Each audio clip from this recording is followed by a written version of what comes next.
हमारे देश में कानून के द्वारा किसानों के पास छोटी छोटी ज़मीनें होती हैं, लेकिन ट्रैक्टर का कारखाना अभी तक बड़े ट्रैक्टर ही बना रहा है। ट्रैक्टरों के दाम भी बहुत बढ़ गए हैं। यदि किसानों का ट्रैक्टर खरीदने के लिए सरकारी कर्ज ना मिले तो कोई किसान इतना महंगा ट्रैक्टर नहीं खरीद सकता। अभी तो ट्रैक्टर खरीदने के 1-2 साल बाद ही किसानों की ज़मीन बिक जाती है, क्योंकि उन्हें सरकारी कर्ज वापस करना होता है। यद्यपि मैं इस बिल का समर्थन करता हूँ, लेकिन मंत्री महोदय से यह कहना चाहता हूँ कि इस पर जनता की राय ली जाए। इसके साथ ही ऐसा बिल लाया जाए जिसमें यह विवरण हो कि ट्रैक्टर महंगा होगा या सस्ता होगा, कितने हॉर्स पावर का उसमें इंजन होगा। इस बिल में यह भी प्रावधान होना चाहिए कि राष्ट्रीयकरण के बाद जो भ्रष्टाचार या लापरवाही बढ़ गई है उसको कैसे मिटाया जाएगा। तभी हम समझेंगे कि वास्तव में इस देश में कृषि क्रांति आने वाली है।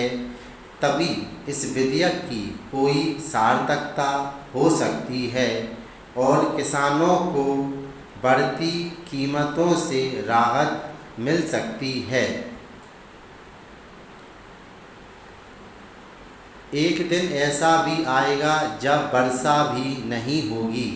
मैंने जंगलों की देखरेख के लिए कुछ व्यवस्था की जाए। इसके बाद एक समिति बनी जिसको वहाँ जाकर सारी चीज़ों को देखना था तथा उसकी सिफारिश के अनुसार वहाँ काम होना था। इस समिति को बने हुए 6-7 महीने हो गए हैं, लेकिन यह समिति आज तक वहाँ नहीं जा सकती है। झगड़ा क्या है?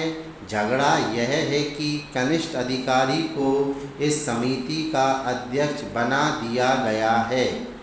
जो वरिष्ठ अधिकारी हैं वे कहते हैं कि हम इसके नीचे कैसे काम करेंगे, उनके साथ कैसे जाएंगे। इसलिए यह जो चीज़ है इसकी तरफ आपका ध्यान जल्दी से जल्दी जाना चाहिए और आपको इसको देखना चाहिए। हमारी जो अर्थव्यवस्था है वह जंगलों पर आधारित है। जो गरीब लोग हैं उनका गुजारा इनसे ही चलता है। जो इमारतें हैं वे लकड़ी की ही बनती हैं।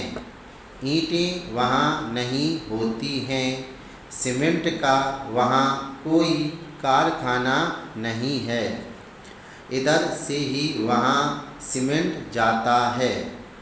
उतने सीमेंट से सरकारी काम भी पूरा नहीं हो पाता है, तो वह लोगों को कैसे मिल सकता है। आज सारे देश में एक चर्चा चल रही है कि अंडमान में बहुत लकड़ी है।